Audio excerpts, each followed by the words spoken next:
लाजवाब की बात है, हर काम आसान लगने लगता है जब जुनून सर पे सवार होता है। जय हिंद दोस्तों, मैथ्स टेबलेट में आप सभी का स्वागत है।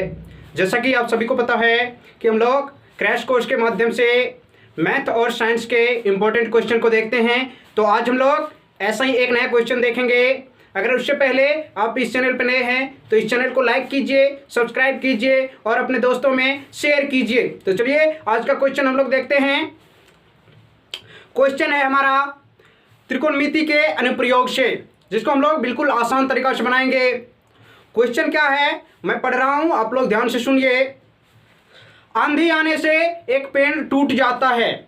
आंधी आने से एक पेड़ टूट जाता है और टूटा हुआ भाग इस प्रकार मुड़ जाता है कि वो पेड़ का शिखर जमीन को छूने लगता है और जमीन के साथ 30 डिग्री का कोण बनाता है। पेड़ के पाद बिंदु की दूरी जहां से पेड़ का शिखर जमीन को छूता है 8 मीटर की दूरी पर है। पेड़ की ऊंचाई ज्ञात कीजिए। ऐसा सवाल अगर आप लोगों के सामने आता है तो आप लोग क्या कीजिएगा, सबसे पहले हम लोग क्या करते हैं कि चित्र बनाते हैं। चित्र क्या है, आंधी आने से एक पेड़ है, एक पेड़ है, ठीक, ये पेड़ खड़ा है, पेड़। ध्यान से सुनिए, चित्र कैसे बनाना है, सवाल को अस्थिर से पढ़ना है, उसके बाद चित्र बनाना है।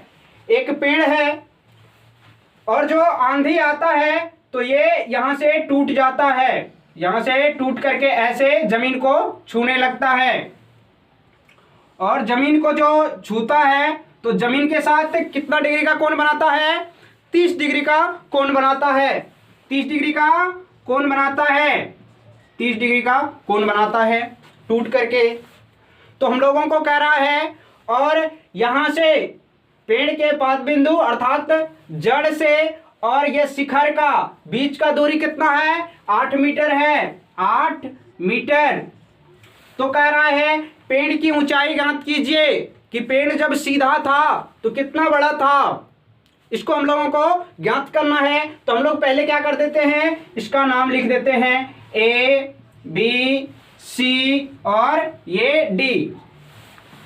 तो पेड़ क्या है, ए सी है, यही भाग टूट करके ऐसे मुड़ा है। जैसे ये अगर एक पेड़ है तो ये जो है यहां से टूट गया है और इधर मुड़ गया है, तो ये भाग टूट करके मुड़ा हुआ है और इसको अगर पूरा ऐसे जोड़ दे तो ये एक पूरा टोटल पेड़ हो जाता है। इसकी ऊंचाई ज्ञात करना है इस प्रकार से।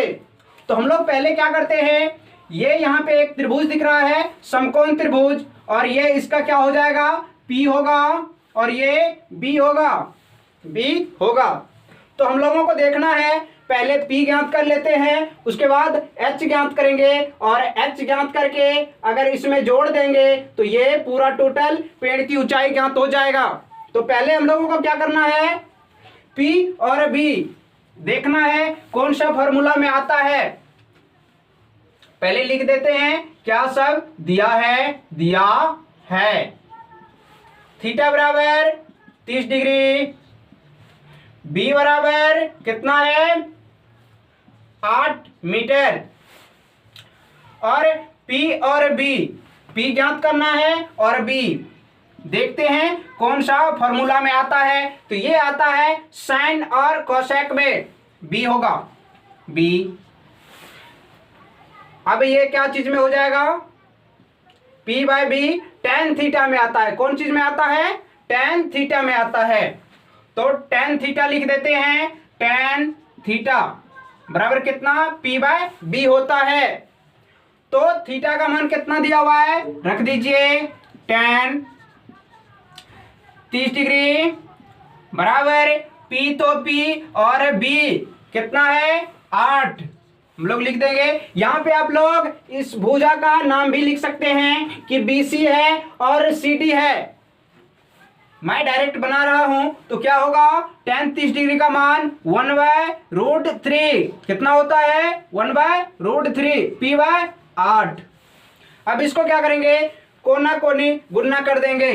कैसे, P से कीजिए √3 में कितना होगा, √3P, और 8 को 1 से गुणा करेंगे 8, इसलिए अगर p बराबर लिखते हैं तो क्या होगा 8/√3 ये होगा।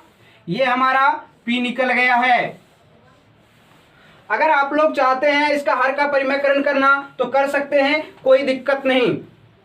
अब क्या करेंगे, ये मालूम हो गया है। अब हम लोगों को h ज्ञात करना है, अर्थात कर्ण। ये पेड़ जो टूटा हुआ था इसको ज्ञात करेंगे। तो हम लोगों को देखना है b तो मालूम है पहले से, और h, b और h किस फॉर्मूला में आता है, यहां पे देख लीजिए। b और h किस फॉर्मूला में आता है, या आप लोग लिख सकते हैं h/b। ये दोनों देखना है तो किस फॉर्मूला में आता है, कॉस थीटा में। किस में आता है, कॉस या सेक आप लोग यूज कर सकते हैं। ये क्या हो जाएगा, कॉस थीटा। और कॉस थीटा के स्थान पे कितना रखेंगे, 30 डिग्री। वही थीटा का मान 30 डिग्री, और बट्टे कितना होगा, b का मान 8 है और h का मान नहीं है मालूम, याद करना है। तो cos 30 डिग्री का मान कितना होता है, कितना, √3/2। कितना होता है, √3/2, और ऊपर में 8 और बट्टे में h। हो गया, कोई दिक्कत नहीं। अब कितना हो जाएगा, √3h, कोना कोनी गुणा करेंगे और 8 दूने 16, और इसलिए h बराबर कितना हो जाएगा, h बराबर h/16 बट्टे ये √3 गुणा में है, इस साइड जाएगा, भागा में आएगा। आ गया, h का मान हम लोगों को पता चल चुका है 16/√3, और p का मान पता चल चुका है 8/√3। ये भी पता है और ये भी पता है।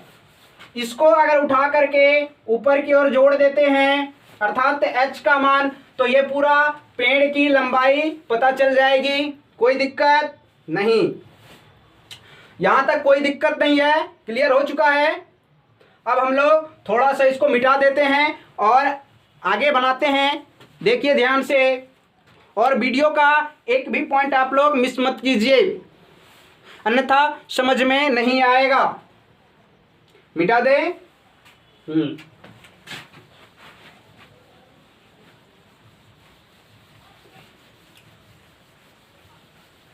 और अभी तक अगर चैनल को सब्सक्राइब नहीं किए हैं तो जल्दी से जरूर कर लें। तो चलिए देखते हैं क्या है। पेड़ की लंबाई हम लोग लिख देते हैं ए बी नहीं, ए और सी होगा ना, ए और सी, और ए बी ही है क्या, ये है, बी डी है। तो हम लोग लिख सकते हैं ए सी को ऐसे, A B plus B C, A B plus B C लिख सकते हैं। यहां तक की दूरी और यहां तक की दूरी, पेड़ की लंबाई हो जाएगी पूरा ए और सी। अब ध्यान से देखिए, ये पेड़ का ऊपर वाला भाग है जो आंधी आने से टूट गया था और इधर को मुड़ गया था, तो यही भाग है क्या, बी डी भी है। तो हम लोग कह सकते हैं ए बी को बी डी कह सकते हैं, बी डी, और प्लस बी सी तो है बी और सी, और बी डी कितना निकला है, अर्थात h बराबर कितना है, 16/√3, 16/√3 प्लस बी सी अर्थात p कितना निकला है, 8/√3, 8/√3। अब इसका कोई जरूरत नहीं है, इसको हम लोग मिटा सकते हैं। अब देखिए, आप सभी को भिन्न का जोड़ होता होगा, उसी का यूज होगा। क्या हो जाएगा, नीचे में सेम है, लिख दीजिए 16 और प्लस 8, ये हो जाएगा कितना, 4 और 2 बट्टे में कितना, √3, अर्थात 24/√3। यहाँ पे हम लोग एक चीज ध्यान में रखेंगे कि कभी भी बट्टे में √3 नहीं रहता है, रूट के अंदर संख्या नहीं रहता है हर में।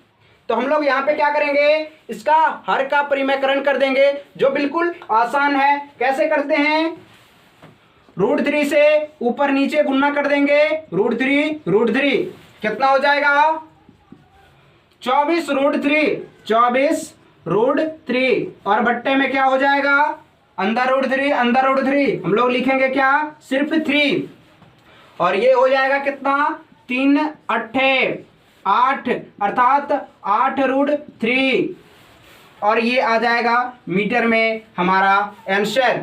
और इस आंसर को यहाँ पे भी आप लोग लिख सकते हैं, और अगर अच्छा तरीका से लिखना चाहते हैं तो ऐसे लिखेंगे, कैसे, अतः AC निकला है ना, AC क्या है हमारा, पेड़ की ऊंचाई, तो हम लोग लिखेंगे अतः पेड़ की ऊंचाई कितना होगा 8√3। ये हो गया हमारा परफेक्ट आंसर। इस टाइप से अगर आप लोग लिखते हैं बोर्ड एग्जाम में तो एक भी मार्क आपका नहीं कटेगा और बिल्कुल पूरा मार्क मिलेगा। इस टाइप से आप लोग जरूर बनाइएगा। और ये सवाल हर बार पूछा जाता है कि आंधी आने से एक पेड़ टूट जाता है, तो इस सवाल को आप लोग हो सके तो पूरी तरह से सीख लीजिए, याद भी कर सकते हैं। कुछ बच्चा क्या करता है कि सवाल को याद कर लेता है कि सर ऐसे ऐसे बन रहा है, अब अंक बदल दिए तो बस सवाल उसका सब पूरा नाश, बनेगा ही नहीं। तो ऐसा आप लोग मत कीजिएगा। 1-2 बार अगर वीडियो को देखते हैं तो आप सभी को याद हो जाएगा, बिल्कुल समझ में आएगा और किसी भी सवाल को इस टाइप से आप लोग हल कर सकते हैं। तो अभी के लिए बस इतना ही, मिलते हैं ऐसे एक नए वीडियो के जरिए, तब तक के लिए जय हिंद।